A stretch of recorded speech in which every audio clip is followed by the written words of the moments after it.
Crowd already engaged here tonight inside the blue line. Along the wall, centering pass off a skate. Long ahead this goes. Breakaway going in. Byro scores. We'll play some hockey, eh? Hockey, we're gonna play hockey today. Yano for it. He'll wrap a shot on a goal and gets his first goal of the season. Floating out of the air. Wow, going in. Wow, good. Crowd already engaged here tonight inside the blue line. Along the wall, centering pass off a skate. Long ahead this goes. Breakaway going in. Byro scores. We'll play some hockey, eh? Hockey, we're gonna play hockey today. Yano for it. He'll wrap a shot on a goal and gets his first goal of the season. Floating out of the air. Wow, going in. Wow, good.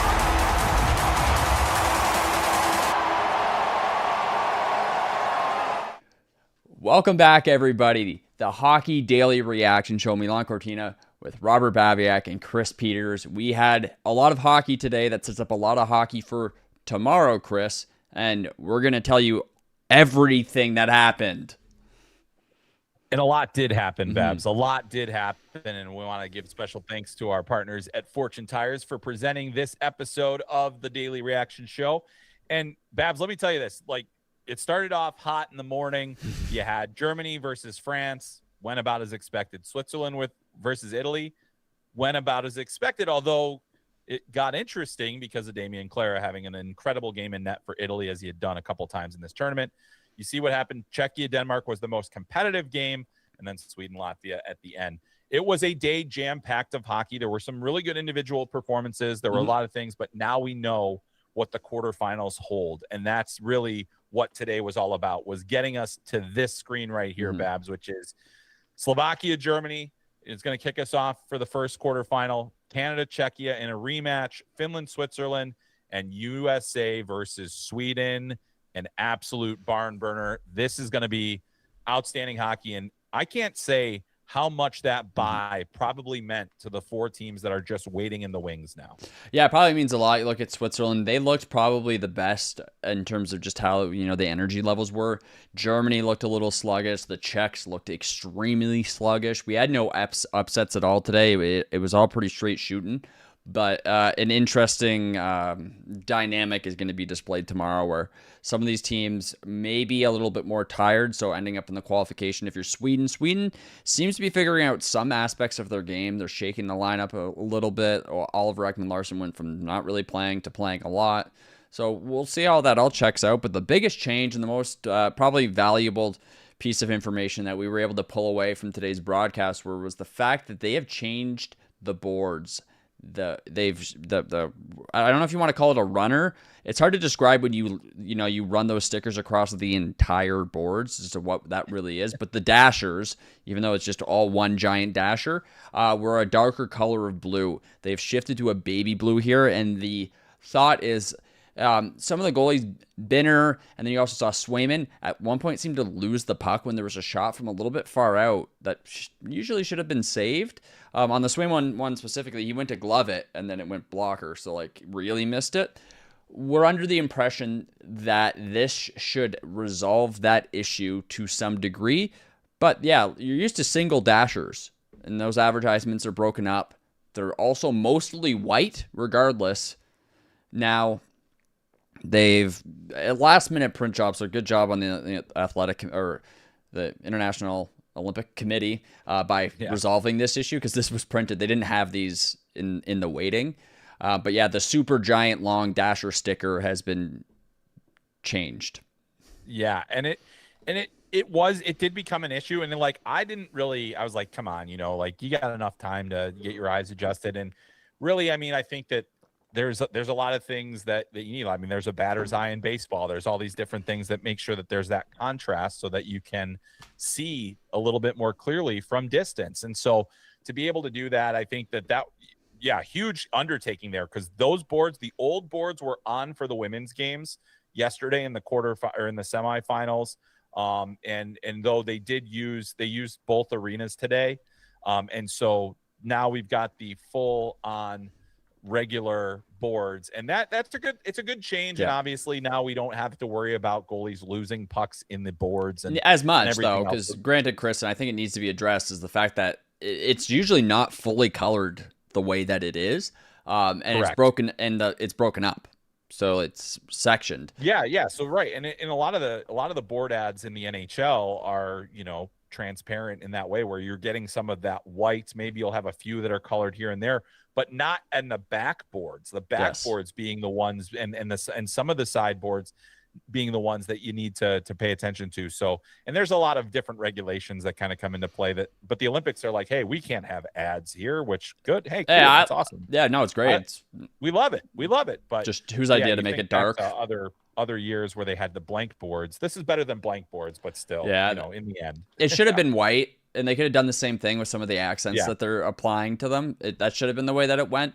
But a very important piece to address, because 2 goals, the goalies didn't necessarily come out and completely blame it, because they, you can't do that. But 2 big goals were scored that don't go in. So, and I know they brought up that Jeremy Swayman had issues at depth this year, but just, it's bizarre. Not from that deep. No. And also, the top of the puck was also the same color as most of the giant Super Dasher. So if the puck flips up on its side at all, it blends in even more. So these are the things that non-hockey people decide. Some design person who probably hasn't played a sport just comes up with stuff, and they don't think of the consequences of the actions. So won't happen again. And I can guarantee you the next Olympics, if the NHL's there, they're going to be even brighter. So, but I heard a rumor that the hockey setup in France might be very interesting as well, because they're getting really used to the idea of trying to, have temporary rinks in places and being able to do that. So there may be some temporary rink usage. Yeah. Have you seen the artist renderings of that rink? Have you seen that? You mean the soccer pitch, Chris? Yeah, that is what the plan is at this point, is to have 2 ice rinks divided in a soccer stadium, and it can work. It can be done. We'll see. But yeah, it's going to create a different dynamic as they're trying to make the Olympics more sustainable, which, because quite frankly, it's been a huge money pit for pretty much anybody that has ever had them. I brought it up. They need to recycle sites. Like Vancouver could host in like 2040, and then they'd have a bunch of the sites already available. Also, some of these countries need to use it as an opportunity to build their national team rink. So again, France, just build a really big rink that you can use. It's fine. Other countries do that. Wembley, giant pitch. They're able to have international games there. They're also able to fill other events into Wembley that are incredibly successful. Just build a real hockey rink. Like, it seems to be a decent idea. And then you could offset the cost by having a smaller one. And they've kind of already thought of that for other Olympics. There's the games in the big arena where they're going to have a lot of fans, and the games in the small arena. They did it at the World Juniors at KeyBank. They have the little arena beside there that I watched like Belarus play somebody. There was barely any seats, but it wasn't full, and it worked. And then the big games were at KeyBank, right? So an interesting wrinkle to things as stuff gets brought up. The players are also going to be extremely vocal after the Olympics is over as to what the conditions were and how everything played out. And Gary Bettman was very clear in interviews with the CBC. He's just like, hey, it's okay, but there was a giant but. And that giant but is they're going to get every single thing that they want next time, or they aren't going. It's going to be full stop. Yeah. And there's a number of things the NHL want beyond the facilities, beyond everything else. I mean, you watch all the teams not able to use highlight rights of their players, and I get it. It's a different thing. But by the way, shout out to the New York Islanders for what they did with some of their creativity with the Bo Horvat bobblehead. I thought that was a great idea, but that's what you have. And I think if the NHL is going to definitely be putting the boots to the IOC and hoping that they can get some more concessions to make it a little more worth their while. And I should bring up the Italy game. Di Giancinto, not available to play, was suspended, unavailable. So interesting that because on a hit that he let up on, by the way, was not made available for Italy, one of their top players. He played the second most on the team. So and there was illness going around some of the other games too. And so like Latvia was missing 2 guys for injury and illness. So like always makes you nervous when we talk about that. No, and there's a balancing act. So with some of these games here, the scores might surprise you a little bit. You might be like, hey, what the heck? But there was other things at play on top of that. The Sweden game was probably the most like consistent. Czechia, Denmark was a bit of a surprise. The Swiss not scoring more than 3 was a bit of a surprise, although it was a very dominant performance regardless of that, but still.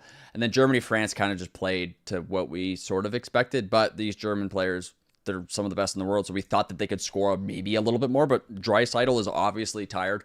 But after the break, we will drop so much more knowledge on you guys, and at the tease, something coming soon. But Fortune Tires on FloHockey, whether driving to the rink or cross country, find a retailer near you at fortunetireusa.com, and we're going to break down Canada's next matchup very soon.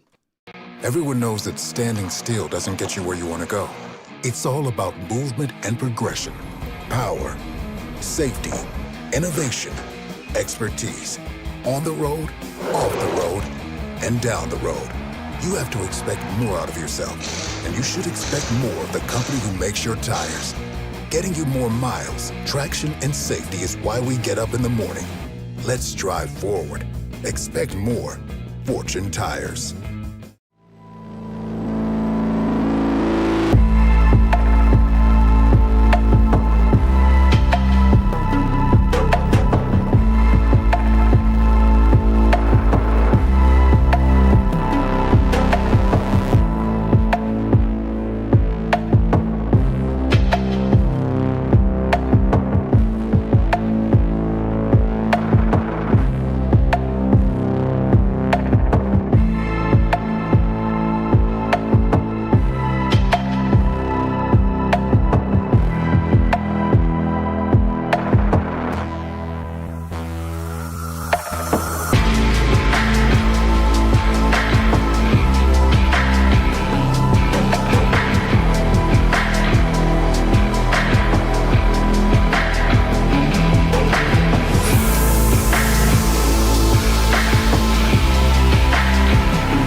We're back, and Canada is going to play Czechia yet again. Chris, some analysis out of this game, out of you. Is it going to be the same thing again? I mean, it feels like it should be, right? You know, I think Canada has the benefit of rest. They have the benefit of familiarity, and I think that they were by far the better team. And so, you know, I think it's going to be interesting to watch how Czechia responds. You know, how much can they do here? I mean, they had their hands full with Denmark today, and that's not exactly the place you want to be going into the game where you're coming down to the wire. You've got to expend as much energy to stay in the game. And on top of that, you know, you've got the earlier start time as well to contend with. So you've even got less rest. So Canada has so many advantages stacked up for them right now in this entire tournament, being the roster side, you know, the way the roster is built, all those other things. The quality of talent that they have is their biggest advantage, but they also have some additional advantages here, which they probably don't need, but it doesn't hurt either. No, and I was going to address it in the last segment, but I'll address it now. Pasta does look like he's playing with some level of injury. Doesn't seem like the exact same player. And he's a bit of a lazy Kucherov style guy sometimes, but his skating overall we're not really seeing the edge out of him there. So they didn't look great against Denmark. Nate just also took a really big bounce into the boards off of a trip that was called. Yep. So interesting to see if that has any impact in it. But the last time Canada played Czechia, and you can see some of these photos there, it was just an electric day, full of just excitement outside of just the puck going in with the Marner situation and Celebrini getting cooking. But the last time they played, Canada won 5-0. They had 58% of the puck possession, and Canada out-hit them 34-21. So Canada's going to be well rested. Brad Marchand also probably drawing in after not playing for a few days, so it should be a very rested Brad Marchand. Morrissey is expected to probably be playing too, and then you go on the flip side. Czechia playing today, and yeah, it just doesn't. It's not giving me a lot of confidence in this Czechia side, even though I do have bias. My concern, though, Chris, is a repeat of this because Radko Gudas, if they are losing, may start doing some stuff, and maybe we should call him Radko Doofus. But that's my concern, is if Tom Wilson has to policeman again. I would hope that the refs just shut stuff down, and they'll probably be a little bit more cognizant of it now after the previous incident. But yes, that's my kind of my 2 cents there, is if Canada's going to outscore you, out-hit you, out-chance you, then what are you going to do now that you're even more tired and probably likely more beat up? Yeah. Well, sick burn, by the way. And on top of that, I think what Czechia needs is they need Pasta to be a game breaker. They need Nechas to be a game breaker. They need Dostal to be the best goalie in the game by far. And they haven't gotten great goaltending so far. They've got, Dostal right now is 1-2 with an 879 save percentage.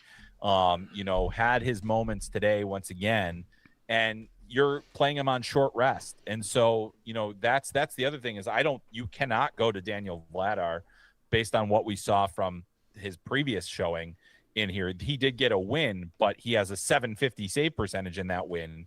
And so there's a lot of things that you have to take into account if you're Team Canada. Mm-hmm. But really, there's not a lot of pushback. And the one thing I will say about your Radko Gudas, only 2 PIMs so far for Radko in the tournament. So he's been on his best behavior here, aside from the stuff after the whistle that he always does. Yes. But I mean, man, I'm telling you right now, like really the focus for this, it's got to be on Canada, because Czechia the depth disadvantage here is so great that I just don't think there's any way they overcome it. Yeah, if I had to put my prediction hat on, Mark Stone may dominate in this game against a team that's a little bit more tired, because we spoke about his skating being a little slow. Painful? Yeah, Painful lagging maybe at times. But a big game expectation out of Stone. Sidney Crosby also, he did score in their win, but it was an accidental goal and went off the other team. So Sidney Crosby, I'm also expecting to have a big impact. I would suspect that this is a game where Connor McDavid and Celebrini don't make as giant of an impact. It's Canada's depth guys, where Canada's able to get that matchup where the Czechs have to run their third or fourth line against Canada's third or fourth line. And that's not a situation anyone wants to be in, Chris, because that third and fourth line from Canada is most of these countries' first line. Yeah, it's crazy. It's actually scary. And the other thing that is a factor, what about the break glass in a case of emergency line of Celebrini, McDavid, and McKinnon, which John Cooper can throw out there at any given moment and completely turn the game on its head? I mean, I think that's going to be fascinating to see, if they do in some of these games that could be tighter for them, if they go to that line a little bit more. But for Canada, it's all about just continuing to keep the foot on the gas, keep the pace of play. You need a solid performance out of your goaltender. You don't need anybody to save it for, to steal it for you. Binnington has only seen the puck, 40 plus, less than 40 times in 2 starts. He's on rest. So I think that there's just not a there's really no way you can break this game down and see it any other way than a dominant victory for Canada. It's just, could they potentially shoot themselves in the foot? Could goaltending go south? Those are the two things. It's really Canada's the only team that can beat them right now, based on how we've seen them play. And with the depth of Canada too, is when stuff doesn't work, they can really shake the lineup. When you get that extra forward and that extra defenseman in there too, the coaches really do have a lot that they can start to play with. And also Canada can just go top heavy. They've kind of done the spread the love movement with this team where, hey, we're going to shuffle guys around. We sort of maybe have a checking line. We sort of maybe have our high scoring line. But also all the other lines can do the same thing. Yeah, you could load up 2 lines. And if Canada's starting to realize that the other team is really tired and they're trying to line match, which we would expect Czechia to try and do, but Czechia doesn't have last change. Canada does, because that's the advantage of the seeding. Canada might be able to eat them alive. I expect we're going to see a lot of Czechia icing. I think we're going to see in the first period, maybe it'll stay closer. They'll probably break halfway through the second. But if you're Canada, turn the lights up at the beginning of the game. Try and score 7 goals. Just go hard at the beginning. I think you'll see Czechia potentially not be able to withstand regardless of that. But if you do that in the second period as well, where you really start to turn things up when they get tired, Canada can just take advantage. So if you're going to ask me one last time, score prediction for this game, it's probably one of those situations where it's like between 4-1 and like 6-1 Canada. Czechia will get a goal. They have so many good players on their team, but can their goalie save 3 of those goals, keep it in a little tighter than Canada probably should be? Because Canada can score 8 on anyone other than the United States. So even Sweden, God, that's another team you could line up against and score a pile against, because when they stink, they stink. And right now, Czechia stinks for me. And here's the other thing that I think is really bad. In a game against Denmark, Filip Hronek played nearly 28 minutes. Nearly 28 minutes of ice time, and you got to play Canada the next day. Michael Kempney, 22 minutes. Your forwards, your top forwards, and that's where they started to spread it out a little bit, because Pasta didn't play 20 minutes. Most of their forwards didn't necessarily play 20 or more. They spread that out a bit more, but 27, almost 28 minutes. He played half the third period, Filip Hronek, against Czechia. And now you got to go up against Canada with that? Yeah, it's a tough look. Not ideal. So that's the thing. That's the other part. The other part of it that really what was that? Yeah, I saw your face and I was like, yep, I definitely said that. The tiredness of, that benefit of having the day of rest and then, being able to get after it.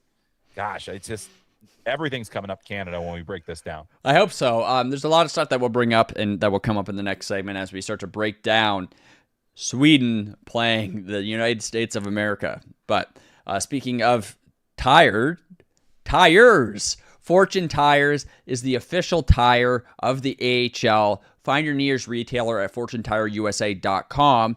Speaking of the AHL, that's also on FloHockey as well. So if you need tires and if you need hockey, we have you covered today. But some of these teams are definitely going to be tired. We'll talk about how we think Sweden is going to fare because they had to play a game that was moderately competitive. But after the break, we'll chat about that. Everyone knows that standing still doesn't get you where you want to go. It's all about movement and progression, power, safety, innovation, expertise. On the road, off the road, and down the road. You have to expect more out of yourself, and you should expect more of the company who makes your tires. Getting you more miles, traction, and safety is why we get up in the morning.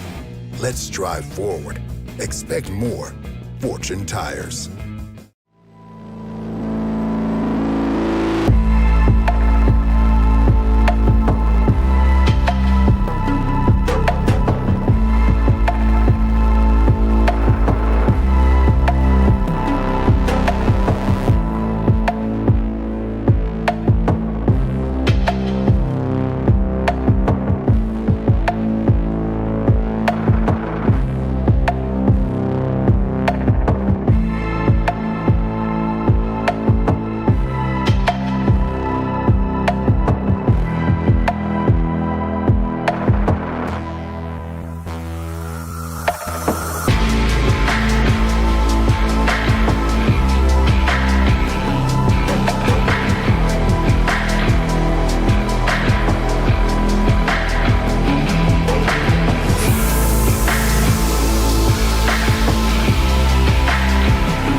And we're back from the break after a fun discussion as Chris and I were sitting here during the ad break talking about players getting cut.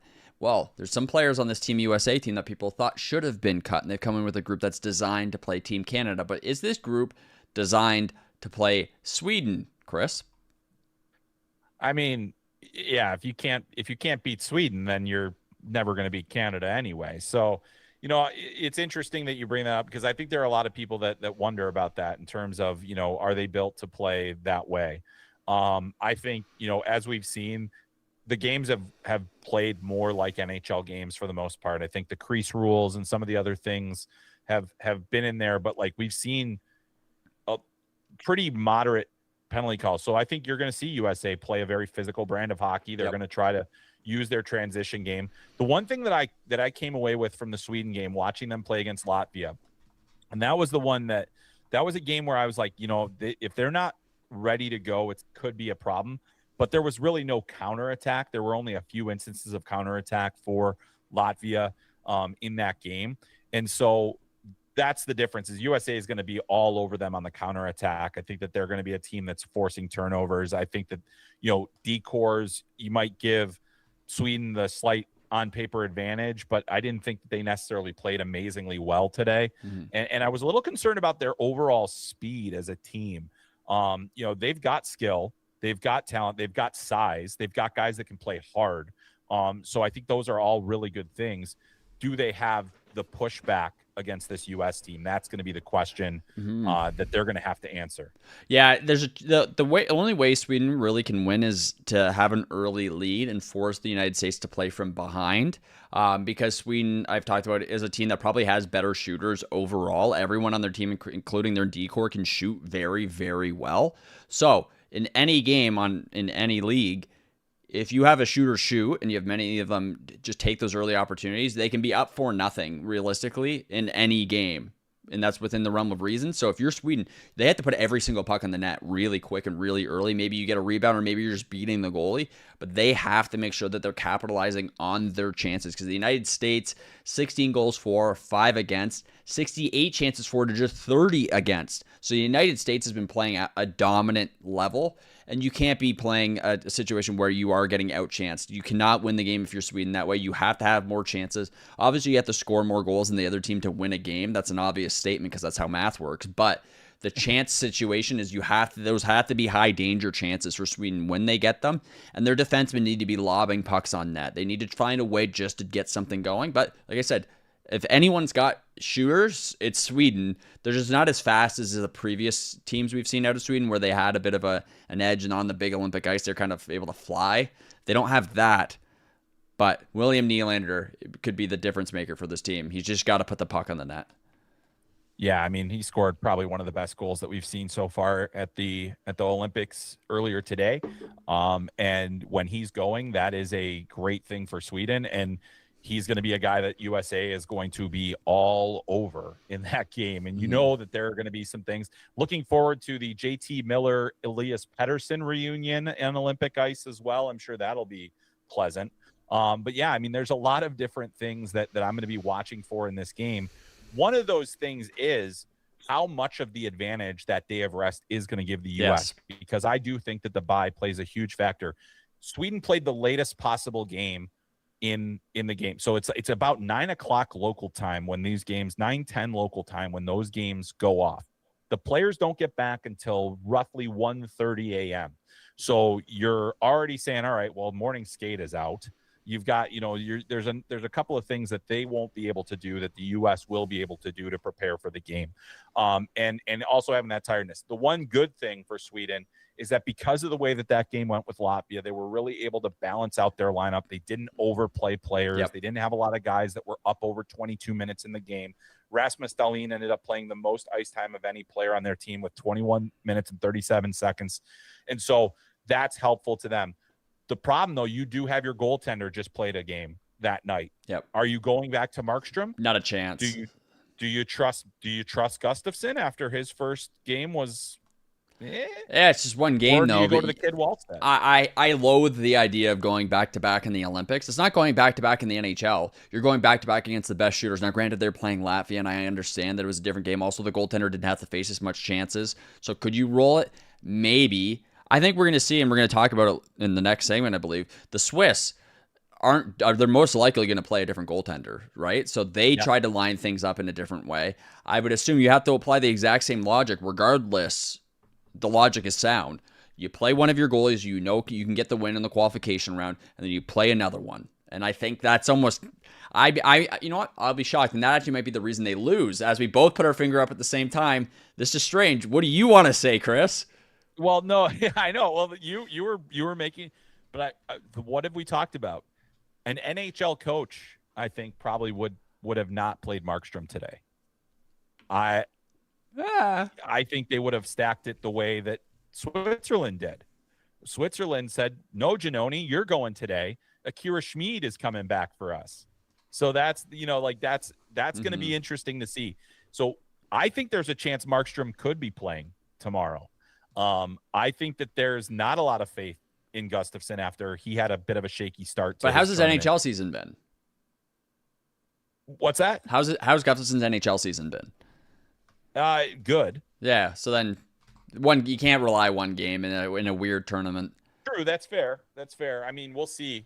But yeah, I'm curious though if Sam Hallam is going just like, oh nope, Jacob Markstrom's our guy. We're gonna go with him the rest of the way.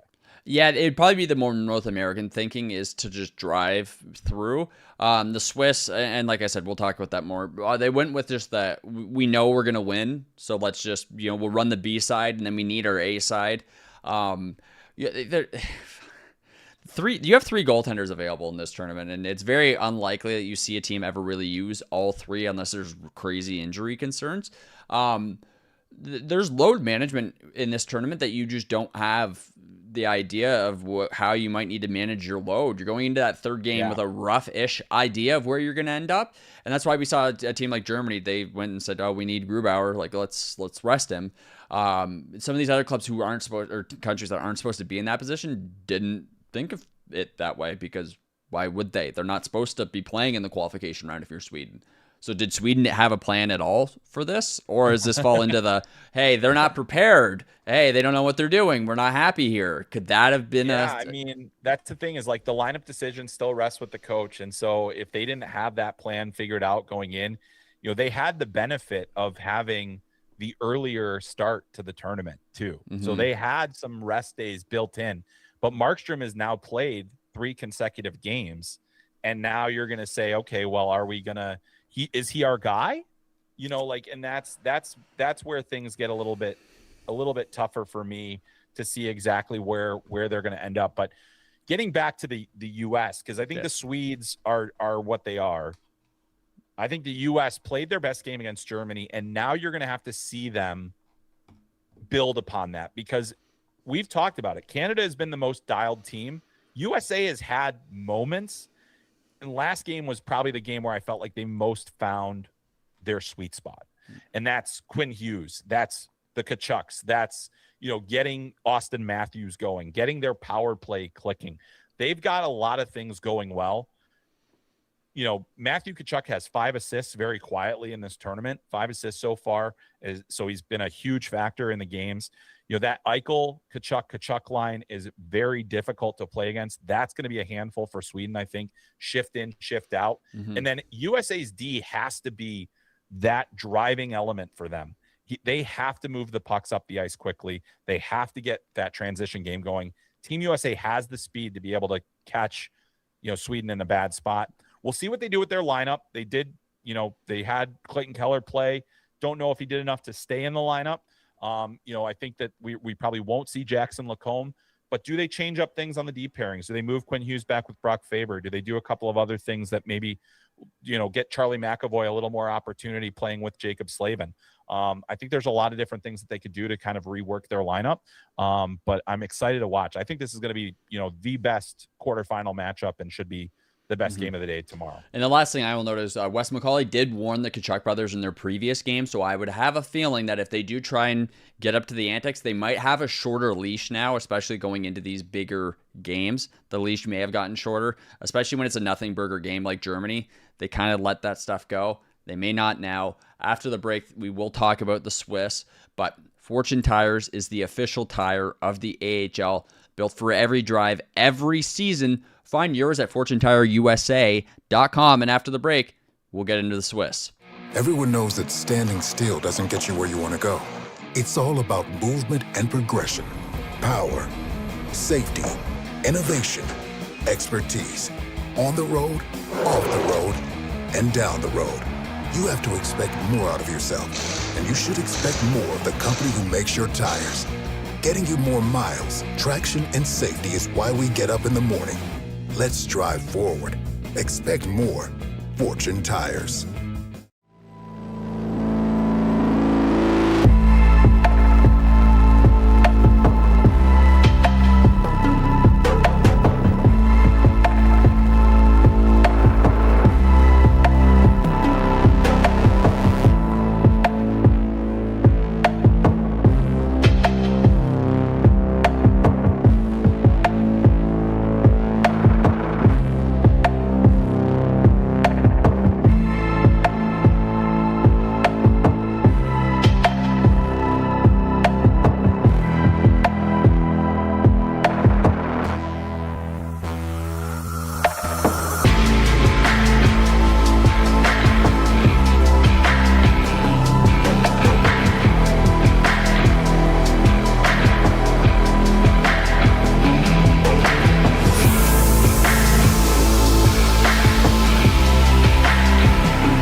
And just like that, we're back from the break. What a surprise, Chris. Let's talk about the Swiss. They are up against it. Not a very big win today, a moderately sized win with Italy having one of its best players not available. So they're coming in. Maybe they didn't try hard or something. Maybe it was just a little bit of a easygoing situation for them. But they're going up against Finland. Finland is looking like they've sorted out the nonsense, whatever they might have been dealing with. But the Swiss a little tired, but some statistics to drop on you real quick.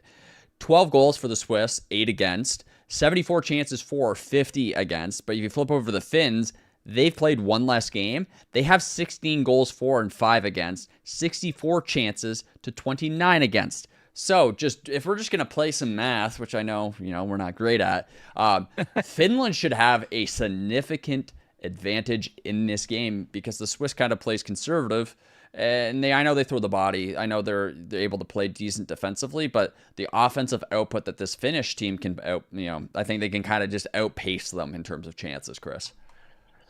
Yeah, I think they can. I mean, it's going to be really interesting to see because I think the Swiss have a style that can frustrate the Finnish team. And Finland was dealing with some illness in their last game against Italy. They did have Joachim Kemmel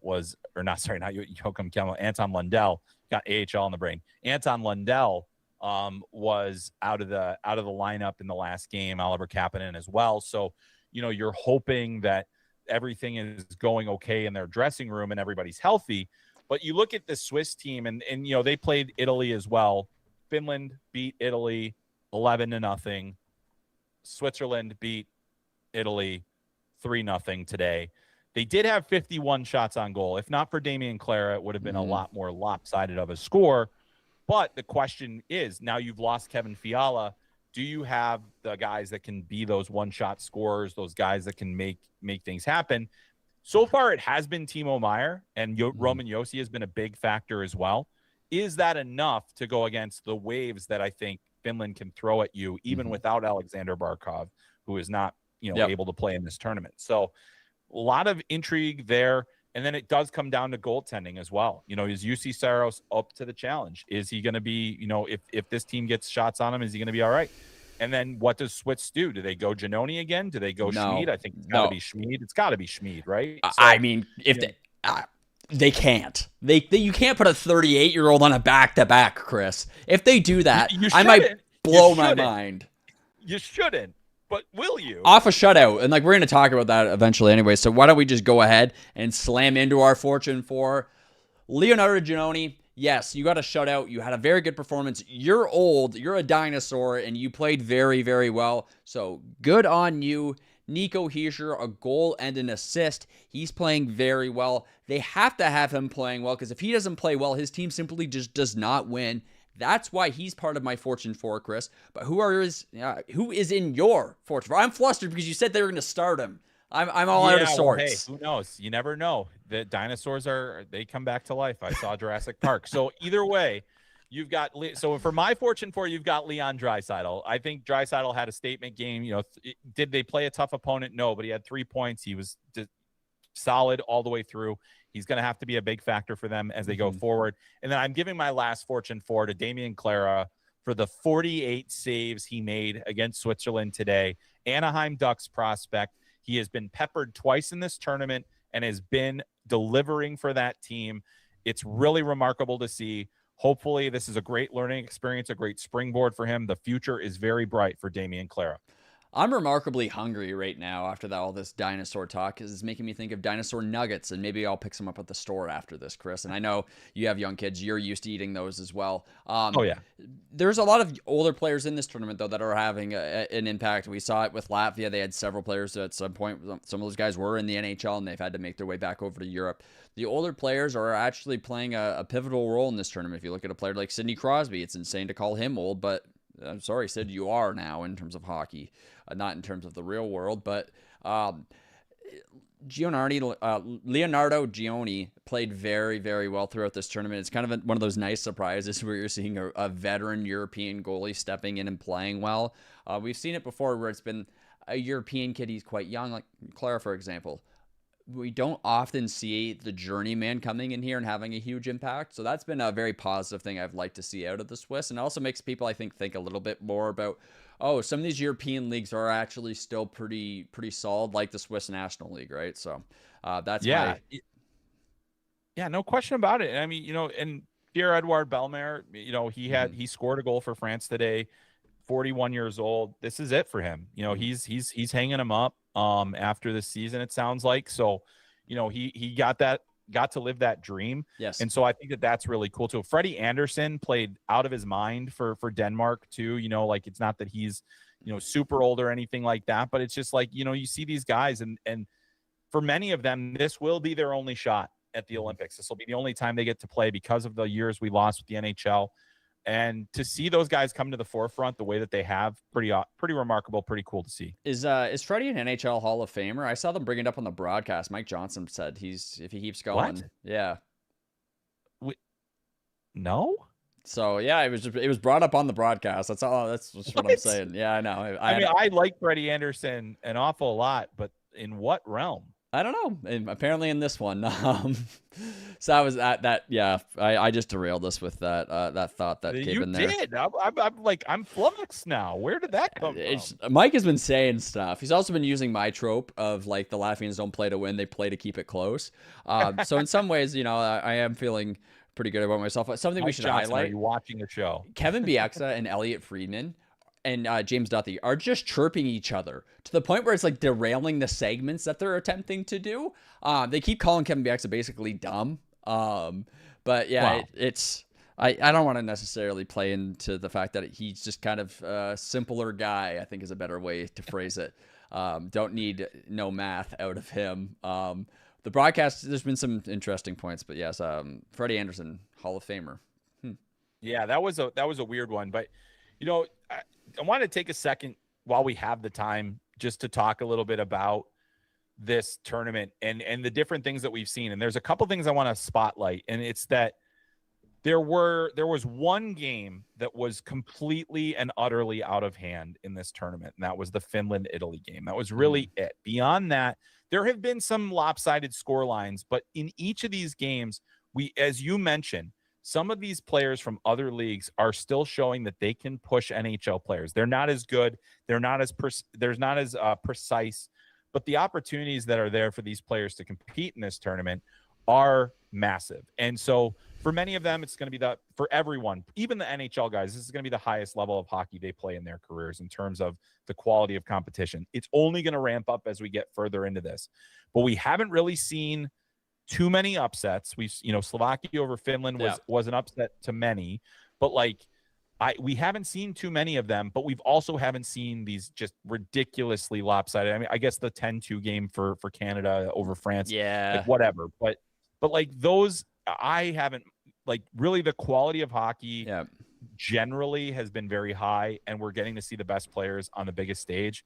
I'm just so happy it's back, and this way it's been fun. Kernan is something that I forgot to mention. So he actually punched a goalie in League Magnus this year and was serving a 7-game suspension. However, there's more to it, and I guess their authorities are now getting involved within the incident from that game, Chris. So Pierre Kernan, he was suspended by his own federation. The players on his team were actually very upset that it had happened. We had speculation on our end that we thought that the players were also upset with him just because they were so positive after the loss to Canada, but they were upset that he wasn't available for them today. But there's more at play with it. So yes, there was an incident in League Magnus, and he might be in very big trouble, but he was serving a 7-game suspension as a result of it. The French Federation stepped in and said, hey, because of this, we probably should be pulling him out in the event that he does something else. They would kind of be in a liable situation because they brought in somebody who was already in trouble. So a fun point to add flair to the Tom Wilson fight incident. Yeah, the weirdest story of the Hockey Olympics has now gotten weirder. Yeah, very weird. League Magnus is also a place where you see a lot of players from the QMJHL play, and that's available on FloHockey. So if you want to watch the Q, we've got you covered. There's also lots of games being played tonight, so if you want to stay tuned for those. But after the break, we are going to give you the final breakdown. Germany is going to play Slovakia, and we're going to tell you maybe what happens. Who knows? We'll see you guys right after the break.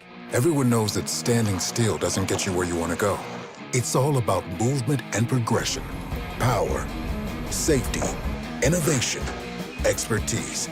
On the road, off the road, and down the road. You have to expect more out of yourself, and you should expect more of the company who makes your tires. Getting you more miles, traction, and safety is why we get up in the morning. Let's drive forward. Expect more. Fortune Tires.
We're back again. It's crazy. This just keeps happening. But we got to talk about Slovakia. They are playing Germany. Slovakia, the darlings of this tournament. Let's not get it twisted. We did not expect them to be as good as they are. They have 10 goals for 8 against, 44 chances for 44 against. Crazy. That's so even. It actually is. And then with Germany, we're looking at 12 goals for 11 against, 63 chances for 60 against. I think this team's tired, Chris, this German team. I think they are in the midst of getting ready to go to bed. What's your thoughts? Well, I think this is going to be a fairly, I feel like there's some even matches here. I mean, Slovakia doesn't have a full NHL roster. Germany doesn't have a full NHL roster. I would say that the top line players for Germany are better than the top line players for Slovakia, though Juraj Slafkovský is an Olympic superhero and a phenomenon. So, there's that too, but I think it's probably going to come down to goaltending in some of these games too, because I think you've got, Philip Grubauer, if he's going to be going back between the pipes. And then you've also got Samuel Halavai, who's had some really good moments in this tournament. And so that could really be the difference in this. I think Slovakia having the rest, I can't say it enough. I think the bye really, really matters. It's a huge advantage, especially now. And you've got the early game. You're going to be, you've got to get really fired up for that right away. And so I'm fascinated to see where this ends up going between these two teams, because you've got, Tim Stützle has 6 points so far. He's been looking really good. I mentioned earlier, Leon Draisaitl, 3-point game today, starting to feel it a little bit more. You don't want that team to get going. They have just enough weapons to really hurt you. So I do think that this could be a tight game, but I still give the advantage to Slovakia, especially with the rest and with the goaltending. And I think Halavai has been the better of the goalies so far. Yeah, a guy that some NHL teams might be dialing up the phone to say, hey, is he available? Minnesota, a team very deep in net, right? So Samuel Halavai might have some other opportunities in front of him, Chris. And you can also watch him when he comes back from the break on FloHockey, because we have the AHL. But very exciting time if you're Slovakian. This group is doing very well. Juraj Slafkovský's kind of knocked off some cobwebs that kind of built up last year. Him and Shane Wright were actually on pace for the same amount of points last year. So that was an interesting topic that popped up. A dramatic shift in that now. Also, Shane Wright playing on just a god-awful Seattle team where everyone is down. But Slafkovský, wow, that's a tough one now. We're getting close to the end of the show, and you know how, or you know why. It's because I'm jumbling all of my words. But he's looking really, really good. So if he continues to have that confidence, obviously for Montreal coming back, he's going to be going in with a lot of momentum. So that's a positive thing for the Montreal Canadiens. I just don't think this Germany team is going to be able to compete with them very well. I'm expecting probably a 4-2 win for Slovakia. Leon Draisaitl is tired, also potentially banged up. Tim Stützle definitely looks like he was banged up. He was having a lot of issues. These guys are going to have a lot of mustard on the bench to be able to make it through. Yeah, they've got the mustard packets and the applesauce is been flowing at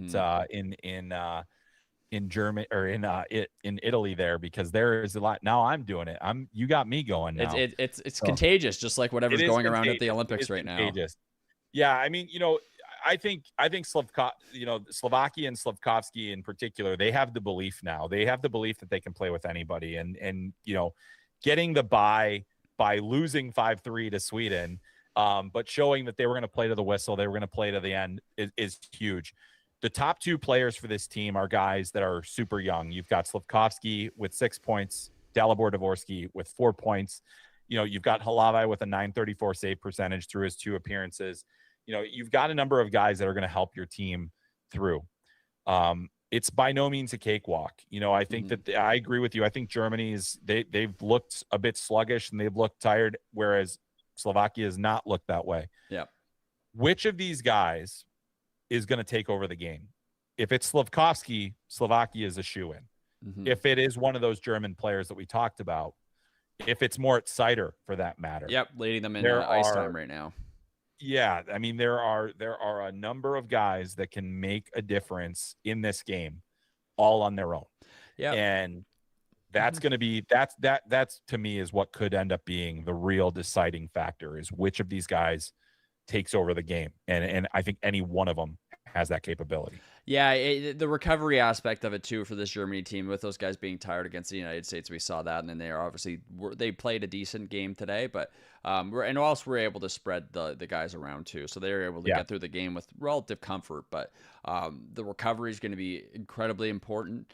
The facilities are not the same made available for these guys as if they were in the NHL. Now they get a lot of the same treatment. It's just not as easy of a process. In the NHL, you're off the ice and you can be right in the room getting worked on. We don't see that. There's a lot of media involved, and then also just the time to get into bed. There's issues with that. So we're really seeing, and we probably will see tomorrow, and I'm going to say that with a lot of confidence, is that I don't see any of the play-in teams having any real dramatic success. The one that you could say maybe could have the easiest or the closest game would be Germany versus Slovakia. All the other games don't appear to me in my mind that they could be super competitive, unless you're the Swedish and you shoot 7 times in the first 2 minutes and you get 1 or 2 of those in. That's your only option. So, Chris, what's your final thoughts? Yeah, I think we're in for a tremendous day of hockey tomorrow. I think that there's going to be a number of really competitive games. I think the Sweden-USA game is by far the most compelling. But I do think that we're going to see some real battles out there. Mm-hmm. The desperation is there. It's time. It's win or go home. You win tomorrow, you play for a medal. You'll decide which color medal you'll play for. But if you win tomorrow, you play for an Olympic medal. That is a huge motivation for these players. Yeah, it should be motivation for anybody, and we're starting to see some of these teams and some of these players really start to stand out. But we'll see who stands out for Canada versus Czechia tomorrow. Probably one of the most watched games next to Sweden USA. But if you want to hang out, we're going to be back tomorrow telling you what happened and what we expect to happen after that. So thanks for tuning in. Thanks to Fortune Tires for presenting today's show, and we'll see you guys on the flip side. Inside the blue line. Along the wall. Centering pass off a skate. Long ahead this goes. Breakaway. Going in. Byro. Scores. We'll play some hockey, eh? Hockey. We're going to play hockey today. Yano for it. He'll wrap a shot on a goal. And gets his first goal of the season. Loving out of the air. Wow. Going in. 1, 2.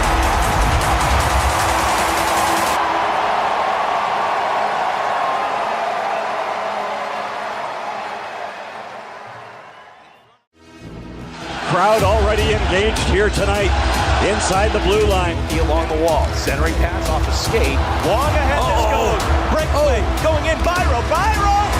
Scores. We'll play some hockey, eh? Hockey. We're going to play hockey today. Yano for it. He'll wrap a shot on a goal. And gets his first goal of the season. Loving out of the air.